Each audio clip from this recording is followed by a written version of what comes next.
ভারতে বোম্বাই আন্দোলন চলছে, একজন কুলাঙ্গার আমার রাসূলকে গালি দিয়েছে। নাউজুবিল্লাহ বলেন। আমার ভাইরা, ভারতের ওই মুসলমানগুলি ফুলে উঠেছে, মুসলমানগুলি আন্দোলন করতেছে। গতকালকে এই বিষয়ে চিন্তা করতে করতে দেখলাম গাজাওয়াতুল হিন্দা নামে একজন যুদ্ধ হবে, একটা যুদ্ধ হবে, পৃথিবীর সব থেকে বড় যুদ্ধ গাজাতুল হিন্দ, পৃথিবীর সব থেকে বড় যুদ্ধ হবে। আর এই যুদ্ধটা হবে ওই হিন্দুস্থানে। কে বলেছেন? কার? আল্লাহ রাসূল সাল্লাল্লাহু আলাইহি সাল্লাম হযরত আয়েশা বলতেছেন, আল্লাহ রাসূল শুধু পূর্ব দিকে তাকাই। হযরত আয়েশা আল্লাহ রাসূলকে জিজ্ঞাসা করি, ইয়া রাসূলুল্লাহ আপনি পূর্ব দিকে তাকান কেন? আল্লাহ রাসূল বলতেছেন, আমি বিশাল এক যুদ্ধ দেখতে পাচ্ছি, বিশাল এক যুদ্ধ, পৃথিবীর ইতিহাসে সব থেকে বড় যুদ্ধ। আর এই যুদ্ধে মুসলমানদের সংখ্যা হবে কম। কি হবে? মুসলমানদের সংখ্যা হবে কম। এই যুদ্ধে বেঈমান কাফের ওই হিন্দুত্ববাদীদের বিশাল সৈন্যবাহিনী হবে, তাদের পক্ষে বিশাল আয়োজন থাকবে, কিন্তু মুসলমানদের সৈন্য সংখ্যা হবে কম। আর এই মুসলমানদের মধ্যে এক শ্রেণীর মানুষরা পালায়ে যাবে, যুদ্ধ করবে না, আর এক শ্রেণীর মানুষ নিরপেক্ষ পালন করবে, যুদ্ধেও যাবে না, যুদ্ধের বিপক্ষেও যাবে না, মুনাফিক। কি বলে? মুনাফিক। আর এক শ্রেণীর মানুষরা যুদ্ধ করবে। তাহলে বোঝেন এমনিতে হবে মুসলমানরা কম, আবার এরপরে মুসলমান তিন ভাগে বিভক্ত হয়ে যাবে। রসুলের কথা, এক ভাগ মুসলমান যুদ্ধ করবে, রসুল বলেছেন ওই যুদ্ধে মুসলমানরাই বিজয় লাভ করবে। সুবহানাল্লাহ বলে। আল্লাহ রসুল বললেন ওই যুদ্ধে মুসলমানরাই বিজয় লাভ করবে। শুধু তাই নয়, এই যুদ্ধে মুসলমানরা অধিকাংশই যারা যুদ্ধ করবে তারা মারা যাবে। আর ওই হিন্দুস্তানে এত পরিমাণ মানুষের রক্ত তৈরি হয়ে যাবে, মানুষের বলে পায়ের গিরা পর্যন্ত রক্তে ডুবে যাবে, এত পরিমাণ রক্তাক্ত হবে। আর যারা বেঁচে থাকবে তারা গাজী হবে। তাহলে বলেন তো, মুসলমানদের যে বিজয় হবে, এই বিজয়ের কথা কে বলেছেন? জোরে বলেন, কে বলেছেন? সবাই সুন্দর করে আউযু বিল্লাহি মিনাশ শাইতানির রাজিম।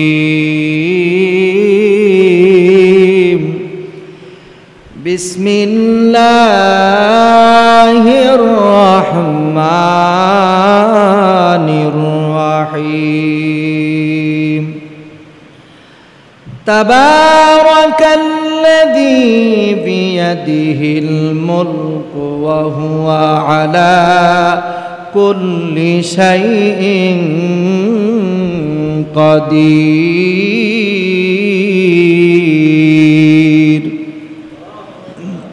সাদাকাল্লাহুল আযীম। ওয়া ক্বালা তাআলা ফি শানি হাবিবিহি ইন্নাল্লাহা ওয়া মালাইকাতাহু ইউসাল্লুনা আলান নবী ইয়া আইয়ুহাল্লাযীনা আমানু সাল্লু আলাইহি ওয়া সাল্লিমু তাসলিমা। আল্লাহুম্মা সাইয়্যিদিনা ওয়া আলা আলি সাইয়্যিদিনা।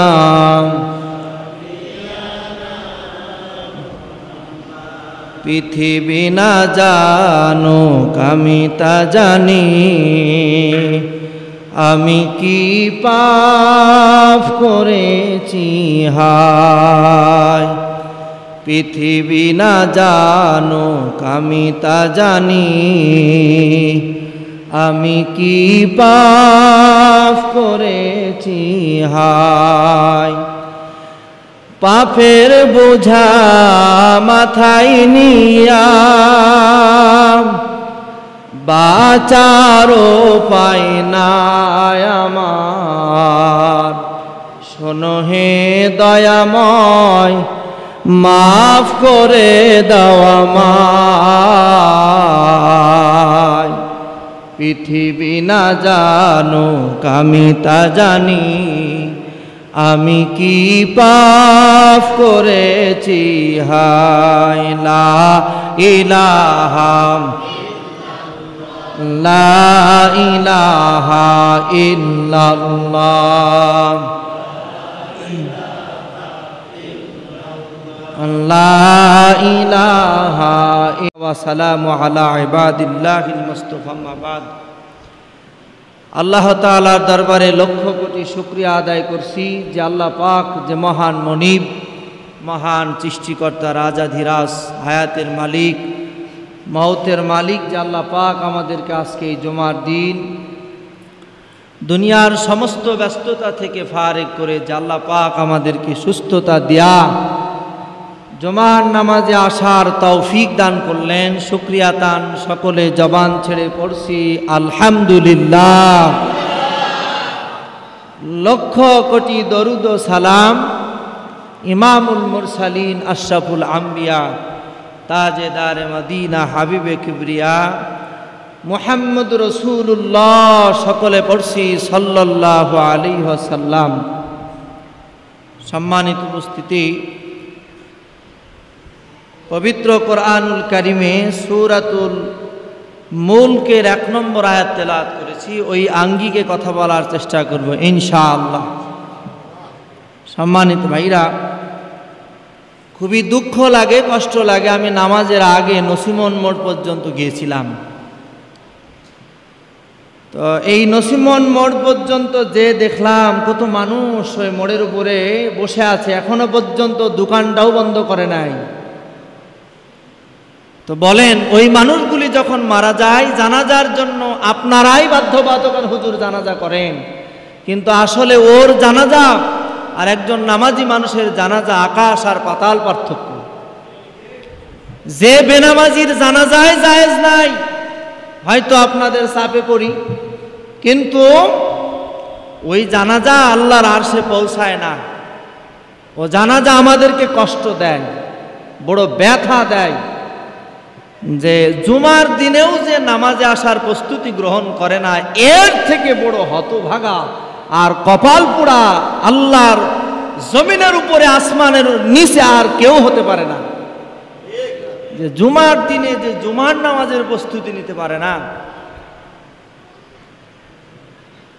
এই লিমন, তুমি দেখো উষার কার স্যান্ডেল ফেলে দিল, ওই পাশে ধরো, উষার ধরো, এভাবে স্যান্ডেল হারায় প্রতি উষারকে ধরো। ওই যে আমি দেখলাম স্যান্ডেল পাশের ওই পাশে ফেলে দিয়েছে, দেখো কার স্যান্ডেল ফেললো। প্রতিদিন এরকম স্যান্ডেল হারাচ্ছে, এই দুষ্টামি করতেছে কয়েকজন। হ্যাঁ, তো সম্মানিত, এদিকে খেয়াল করি। তো পাশের ওই পাশকে সাথে করে নিয়ে যাও, নিয়ে যাই দেখো কার স্যান্ডেল, নিয়ে যাও ওই পাশে, নিয়ে যাও, নিয়ে যাও। সম্মানিত উপস্থিতি, বাচ্চা ছেলেপিলের স্যান্ডেল না পাইলে পরে আমাদেরই দুর্নাম হয়। তো আমার দিকে খেয়াল করি, আমরা সূরাতুল মুলক থেকে আলোচনা করব ইনশাআল্লাহ। সম্মানিত উপস্থিতি, বড় কষ্ট লাগে কোরআনুল কারীমের কথা শুনে। অনেক মানুষের রাগ হয়, অনেক মানুষ বেজার হয়। তো যারা বেজার হয় এরা জাহান্নামে যাবে। কোথায় যাবে? জাহান্নামে যাবে। সম্মানিত মুসল্লিয়ান ইকরাম, আল্লাহ পাক কোরআনুল কারীমের ভিতরে বললেন, তাবারাকাল্লাযী বিয়াদিহিল মুলকু ওয়া হুয়া আলা কুল্লি শাইইন কাদির।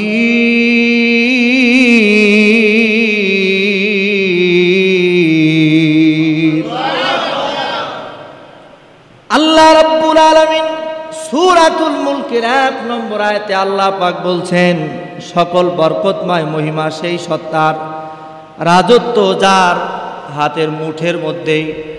তাহলে কোরআনুল কারীমের আয়াত থেকে বোঝা যায় রাজত্ব কার? জোরে বলতে হবে কার? ওয়া হুয়া আলা কুল্লি শাইইন কাদির, সব কিছুর উপর ক্ষমতাবান হলো আমার আল্লাহ। সুবহানাল্লাহ বলেন। তাহলে আল্লাহ পাক বললেন দুনিয়ার সব ক্ষমতা আমার, কিন্তু দুনিয়ার ভিতরে কত মানুষের কত অহংকার, টাকার অহংকার, এরকম ভাবে এলেমের অহংকার, নেতার অহংকার, বংশের অহংকার, ওর দলে লোক বেশি তাও অহংকার। কোন অহংকারের আল্লাহ তাআলার কাছে কোনো দাম নাই, কোন অহংকারের আল্লাহ তাআলার কাছে কোনো দাম নাই। আল্লাহ তাআলা বলছে জমিন যার আইন চলবে তার। এটা কার কথা? সূরাতুল আরাফের ৫৪ নম্বর আয়াত আল্লাহ পাক বলছেন আলা লাহুল খালকু ওয়াল আমরু তাবারাকাল্লাহু রাব্বুল আলামিন। আল্লাহ তাআলা এই আয়াতের প্রথম অংশে ব্যবহার করেছেন আলা মানে সাবধান। আল্লাহ পাক বলছে সাবধান, সৃষ্টি যার আইন চলবে তার। তার মানে কে? জোরে বলেন তো কে?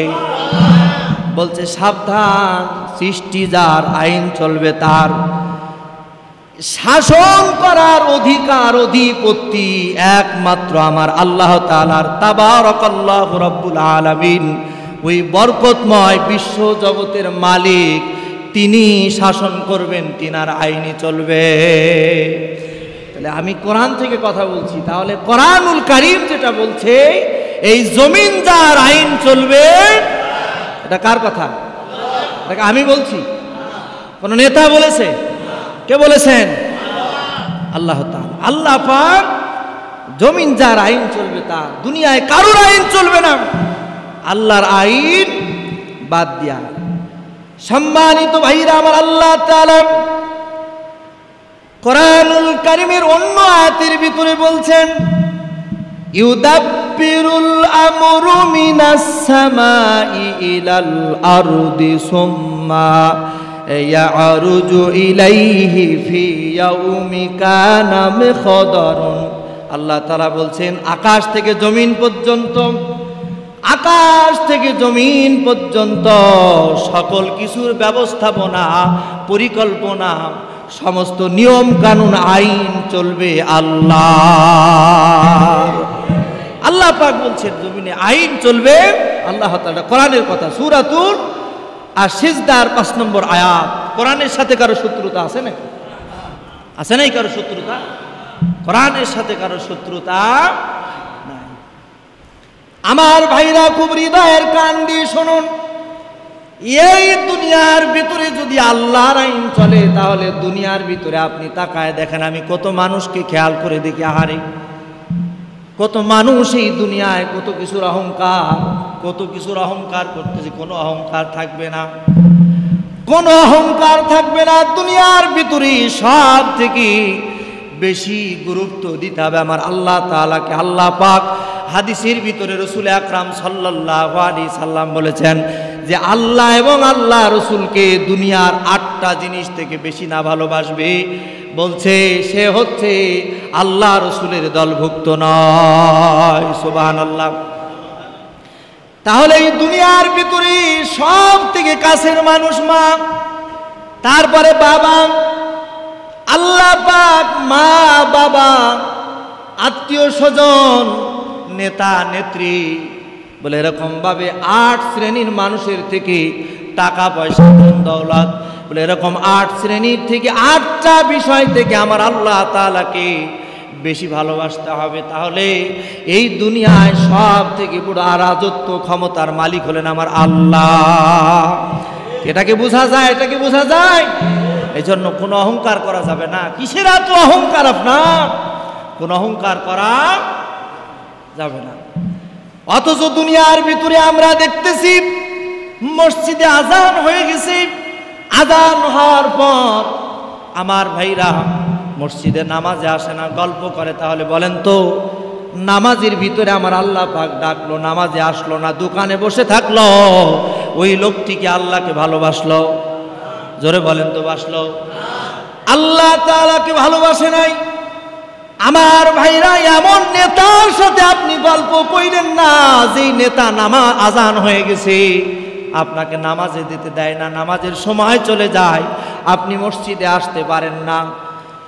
আজান যেই গল্প আপনাকে দুনিয়ার নামাজ ছাড়ায় দিল, নামাজ থেকে দূরে চলে গেল, তাহলে আপনি তো আল্লাহ তাআলাকে ভালো না বেশে নেতারে ভালোবাসলে। কি বলেন, ঠিক কিনা কন? আমার ভাইরা, অথচ এই দুনিয়ার ভিতরেই সব থেকে বেশি প্রাধান্য দিতে হবে আমার আল্লাহ তাআলাকে, যেন দুনিয়ায় কোনো অহংকার করা যাবে না।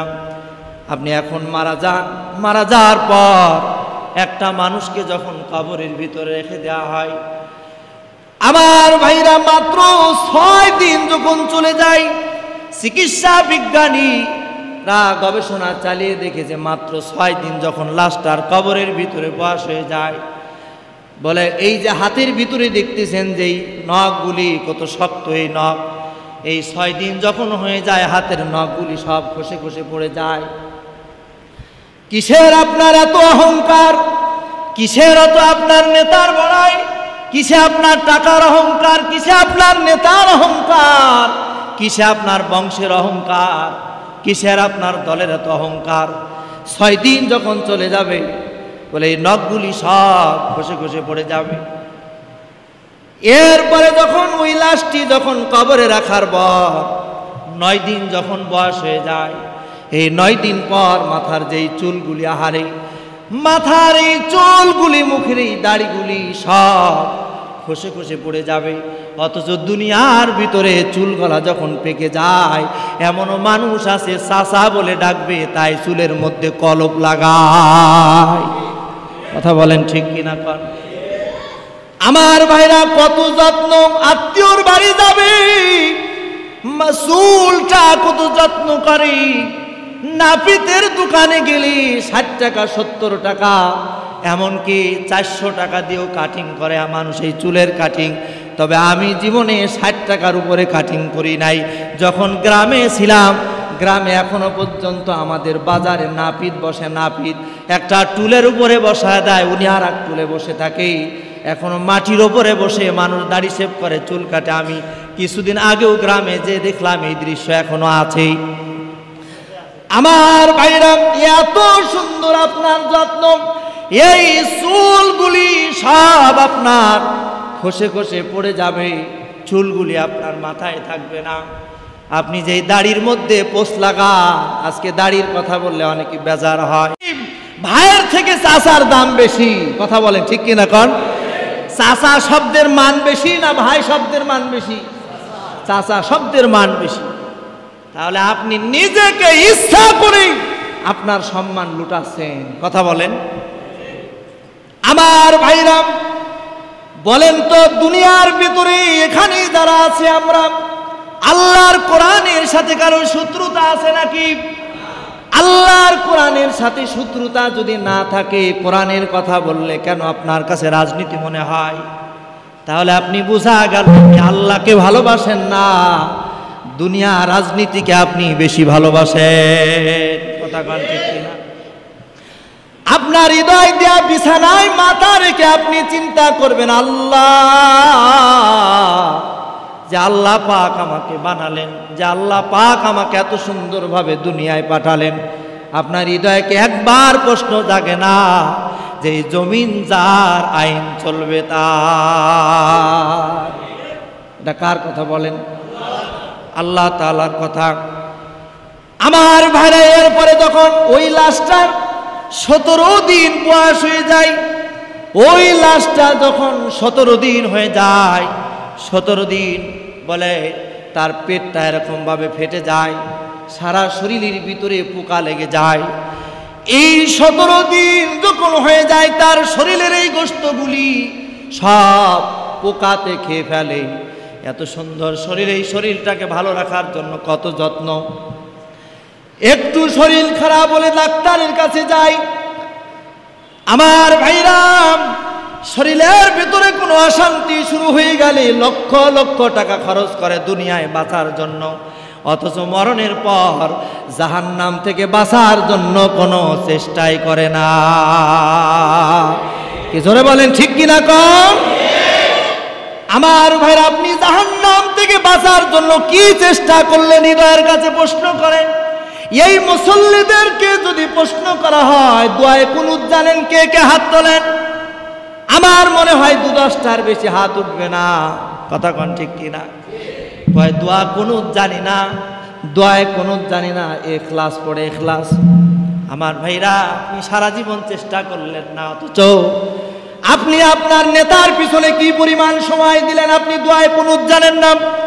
আপনি দোকানে কি পরিমাণ গল্প করে সময় কাটালেন, খাওয়ার দোয়া জানেন না, খাওয়ার শেষের দোয়া জানেন না, টয়লেটে যাওয়ার দোয়া জানেন না।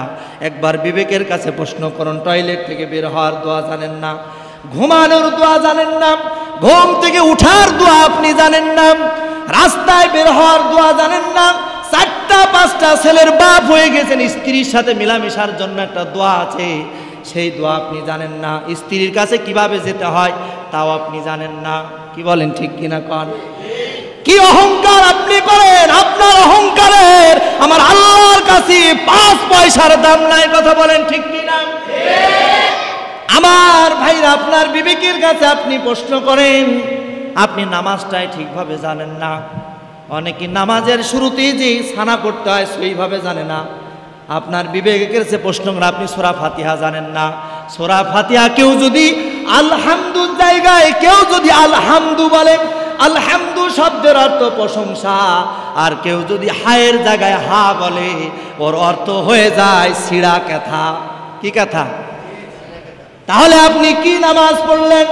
এত কিসের অহংকার আপনার? আপনি মরে গেলে তো আপনার নেতাগিরি, আপনার সমাজগিরি, আপনার টাকা, আপনার পয়সা, আপনার স্ত্রী, আপনার এই ক্ষমতার 5 পয়সার দাম নাই। আপনি সূরা ফাতিহা ঠিকভাবে জানেন না। ঠিক বলতে মনে হয় লজ্জা লাগছে, জোরে বলেন ঠিক কিনা কন? আল্লাহর কাছে আপনি কি জবাব দিবেন? আল্লাহ পাক যেই দিন ধরবেন, বান্দারে, ও বান্দা, দুনিয়ার ভিতরে তোরে আমি কত সময় দিলাম, কত সময় তুই কোন দিকে কাটালি, কত সময় তুই কোন দিকে কাটালি। আহারে, অথচ বাংলাদেশে একটা দল আছে, কর্মী হওয়ার জন্য 10টা সূরা মুখস্থ করা লাগে, অর্থ সহ। তাও কি সহ বলেন? অর্থ সহ। এই কথা বললে আবার অনেকে বলে রাজনীতি। নাউজুবিল্লাহ কন। আমার ভাইরা, আপনাকে একটা লক্ষ্য স্থান দেওয়ার জন্য 165টা বই পড়া লাগে। 165টা বই থেকে আপনাকে প্রশ্ন করবেন, যদি জবাব দিতে পারেন আপনি ওই স্থানে যেতে পারবেন। বলেন তো, বাংলাদেশের এমন কোন দল আছে নাকি বলে যে আপনি সূরা মুখস্থ করেন? আপনি কেন বলে না? কারণ আপনি মুসলমান। ঠিক কিনা কন? কারণ আপনার নামাজ আগে হওয়া দরকার। আপনি মসজিদে ঢুকবেন, মসজিদে ঢোকার সময় দোয়াটা আপনি সহিভাবে জানেন না। ঠিক কিনা কন? আমার ভাইরা, মসজিদ থেকে বের হওয়ার দোয়া জানেন না। আমার ভাইরা, পানি খাওয়ার দোয়া জানেন না। পানি খাওয়া শেষ করে কি বলতে হয় তাও জানেন না। হারে, দুনিয়ায় কত কিছু শিখলেন, কিন্তু এই গলা শিখলেন না। কিসের আপনার এত অহংকার? আপনারা রাগ করছেন নাকি আমার কথায়? আমার ভাইরা, এরপরে যখন একটা লাশ কবরের ভিতরে 60 দিন হয়ে যায়, বলেন কয় দিন? 60 দিন যখন হয়ে যায়, 60 দিন পর আপনার শরীরের ভিতরে যে হাড্ডি গলা আছে, এই হাড্ডি গলা থেকে গোশত গলা সব আলাদা হয়ে যাবে। এই গোশত আর শরীরে থাকবে না। আমার ভাইরা, 90 দিন পর আপনার ওই আত্মীয়, আপনার ওই আপন মানুষটার কবর গলা আপনি খুঁড়ে দেখবেন, শুধু মোটা মোটা হাড্ডি গলা ছাড়া আর আপনি কিছুই খুঁজে পাবেন না। সব বিলীন হয়ে যাবে। কিসের আপনার এত অহংকার? আমার ভাইরা, আপনি কি অহংকার করেন? মসজিদে কাতার ভরা মানুষ থাকে, ইমাম সাহেব না থাকলে একজন ইমামতির লোক খুঁজে পাওয়া যায় না। আপনি কেমন মুসলমান হলেন যে 2 রাকাত নামাজ পড়াতে পারেন না, 4 রাকাত নামাজ পড়াতে পারেন না? আপনি 4টা সূরা ভালোভাবে জানেন না, জীবনে শিখলেন না। আমার ভাইরা, আপনাদেরকে বলি, বুকে হাত দিয়ে বলি, একবার অন্তর দিয়া চিন্তা করবেন, বাড়ি চলে যাবেন। বাড়ি যাওয়ার পর আমি মাঝে মধ্যেই বলি, এখন শিক্ষক লাগে না, মোবাইলে শিক্ষক। কি শিক্ষক? মোবাইলে শিক্ষক। আপনি যেই সময়টা আপনি এদিক ওদিকে কাটান, আপনার ওই মোবাইলটার ভিতরে আপনি সার্চ দিবেন সূরাতুল ফাতিহার মাস, দেখবেন চলে আসবে। দোয়ায়ে কুনুতুর মাস চলে আসবে, সানার মাস চলে আসবে। আপনাকে মস্ক করায়া করায়া এই সূরা ফাতিহা আপনাকে শিখায় দিবে। সুবহানাল্লাহ বলেন। এই মোবাইলে ভালো জিনিসও আছে, খারাপ জিনিসও আছে, কথা বলেন ঠিক কিনা? মানে মোবাইলে ভালো জিনিসও আছে, খারাপ জিনিসও আছে। মোবাইলের ভিতরে বুখারী শরীফ রাখা যায়, মোবাইলের ভিতরে তিরমিজি শরীফ রাখা যায়, মোবাইলের ভিতরে তাফসীর ইবনে কাসির রাখা যায়, মোবাইলের ভিতরে রিয়াদুস সালিহিন রাখা যায়, মোবাইলের ভিতরে মাসলা মাসাইলের বই রাখা যায়, মোবাইলের ভিতরে নামাজের শিক্ষার বই রাখা। অথচ এই মোবাইলের ভিতরেই আমরা খারাপ জিনিস দিয়ে ভরে রাখি, মানে অনা কারণে সময় কাটায়। অথচ এই মোবাইলের মাধ্যমে মানুষকে দাওয়াতও দেওয়া যায়, ঠিক কিনা বলেন?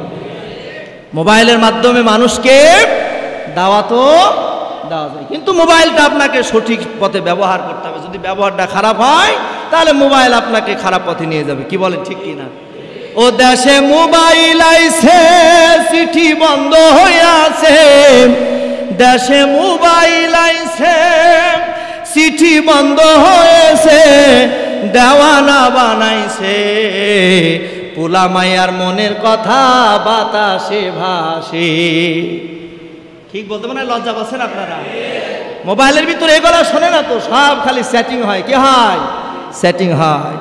ওই দেখো পোলা মাইয়ার মন বাঁধা ফেসবুকে এখন, দেখো পোলা মাইয়ার মন বাঁধা ফেসবুকে এখন, মোবাইলে সেটিং কইরা কাটায় সারাক্ষণ। ঠিক কিনা বলেন? মোবাইলে সেটিং কইরা কাটায় সারাক্ষণ। আমার কথা মনে রাগ করছেন আপনারা? আমার যুবকেরা মনে হয় রাগ করতেছে। যুবক, তুমি ভালো কিছু শিখো, আল্লাহ খুশি হবে। কথা বলেন ঠিক কিনা? এই মোবাইল পাইয়া দেখো মদনের মায়া।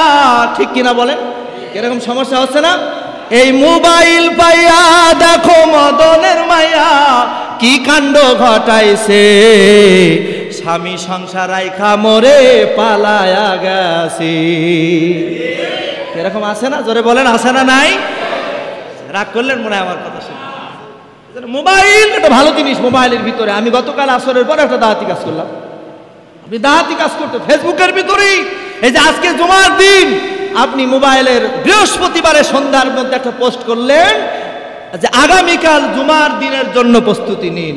এই পোস্টটা কোন একজন দেখলে হৃদয় আঘাত হতে পারে, আগামীকাল শুক্রবার। কি বলে ঠিক কিনা? কর মোবাইলের ভিতরে আপনি বুখারী শরীফ থেকে একটা হাদিস কপি করে পোস্ট করেন, কোন একজন মানুষ দেখলে আপনার আমলনামায় সওয়াব হবে।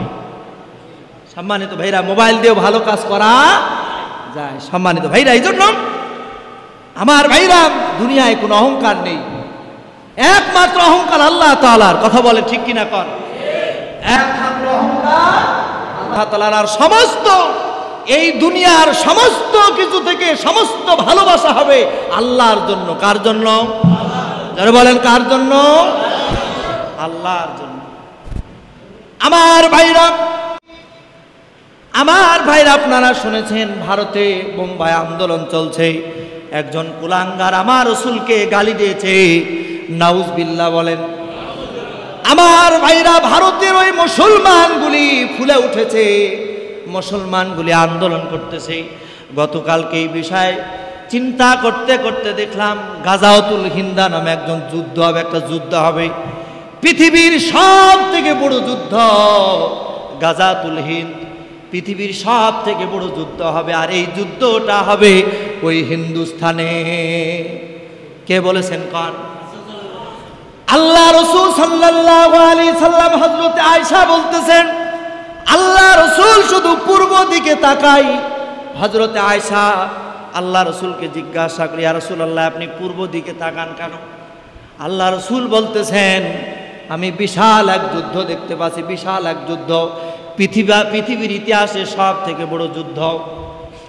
আর এই যুদ্ধে মুসলমানদের সংখ্যা হবে কম। কি হবে? মুসলমানদের সংখ্যা হবে কম।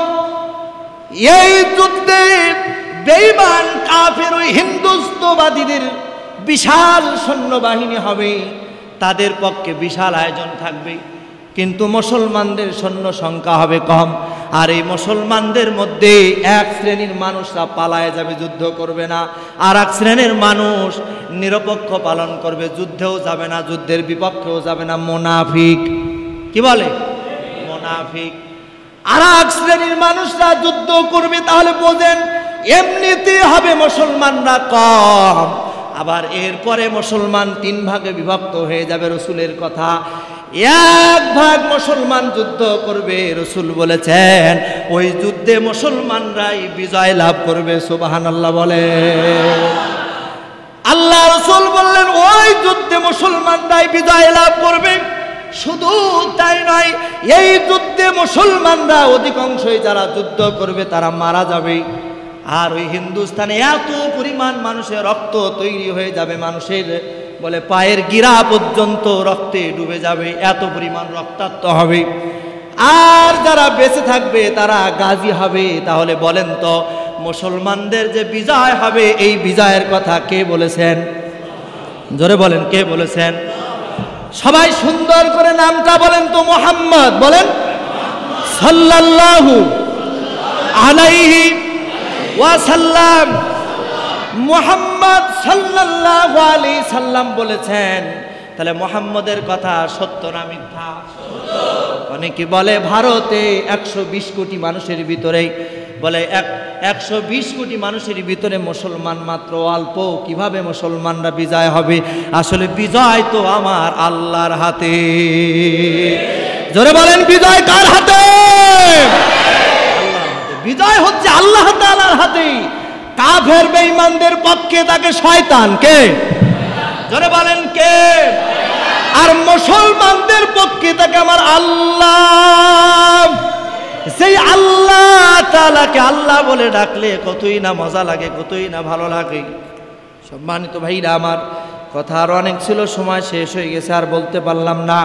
এই জন্য সব মানুষগুলির একটা কথা জেনে রাখা দরকার যে আল্লাহ পাক কোরআনে বললেন যে এই জমিন যার, আইন চলবে তার। তাহলে সমস্ত ক্ষমতার মালিক হলেন যে আমার আল্লাহ। এটা মাথার ভিতরে আপনাকে ঢুকানো দরকার আছে না? না, আল্লাহ পাক আমাদেরকে বোঝার তৌফিক দিক, বলেন আমিন। আসলে যা বস্তু যিনি, তার 4 ভাগের 1 ভাগও কথা বলতে পারি না, সময় শেষ হয়ে যায়। আল্লাহ তাআলা আমাদের যদি তৌফিক দান করে আবার কিছু কথা বলার চেষ্টা করব ইনশাআল্লাহ। আল্লাহ তাআলা আমাদের সকলকে তার গোলাম হিসাবে কবুল করুক, বলেন আমিন। আল্লাহ তাআলার ইবাদত যেন আমরা করতে পারি, আল্লাহ পাক যেন সেই তৌফিক দেন, বলেন আমিন। এজন্য নামাজ পড়বেন। কি পড়বেন? নামাজে আসবেন, ইনশাআল্লাহ। পারা যাবে না? নামাজ পড়ে আল্লাহর ইবাদত করবেন। আল্লাহ তাআলা আমাদের সকলকে নামাজি বানায় দিক। আমা তৌফিক ইল্লা বিল্লাহ। আসসালামু আলাইকুম।